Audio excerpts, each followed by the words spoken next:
Prince George, the dashing son of King George V, and Kiki Preston, a wild jazz-era socialite known as the girl with the silver syringe, shared a love affair as passionate as it was doomed.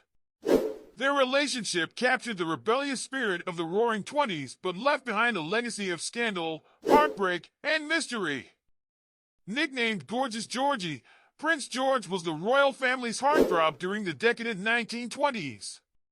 Handsome, charming, and rebellious, he made headlines for his daring escapades, much to the dismay of his father, King George V. After leaving the Royal Navy, officially due to seasickness but more likely due to his insubordination, George found freedom in Paris, a city alive with bohemian energy. It was there he met Alice Kiki Preston, an American socialite from the Vanderbilt family. A striking brunette with a vivacious spirit, Kiki had become part of Paris's avant-garde scene, frequenting jazz clubs and mingling with artists and writers. Her reputation for wild behavior and drug use earned her the nickname the girl with the silver syringe. Kiki was everything Prince George craved, uninhibited, exciting, and untamed.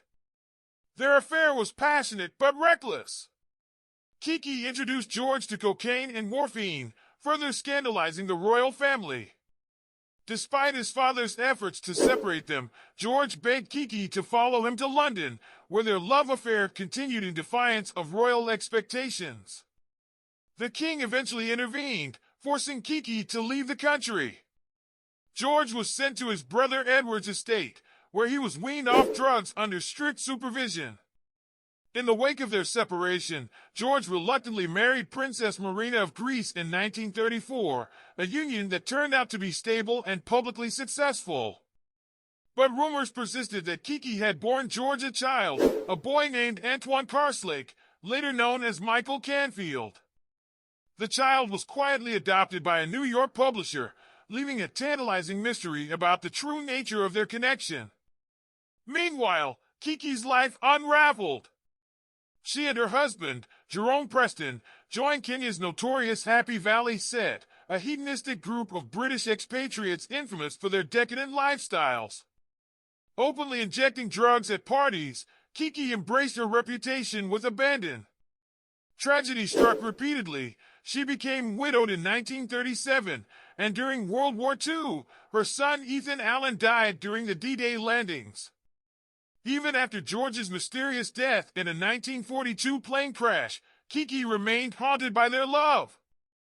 They had briefly reunited in New York the year before, rekindling their bond and collaborating on efforts to aid George's brother-in-law, Prince Paul of Yugoslavia. But as her friends and loved ones fell victim to violent ends, including the murder of her friend the Earl of Errol in Kenya, Kiki's spirit broke. On December 23, 1946, Kiki ended her life by leaping from the 5th floor of New York's Stanhope Hotel. At just 48, she left behind a tragic legacy of heartbreak, scandal, and an enduring connection to the prince who had loved her against all odds. The story of Prince George and Kiki Preston is one of passion and rebellion, set against the backdrop of the glamorous but tumultuous Roaring Twenties. Their forbidden romance left ripples that continue to intrigue royal watchers and historians alike. What are your thoughts on this extraordinary love affair? Share your thoughts in the comments below, and don't forget to like and subscribe for more untold royal stories.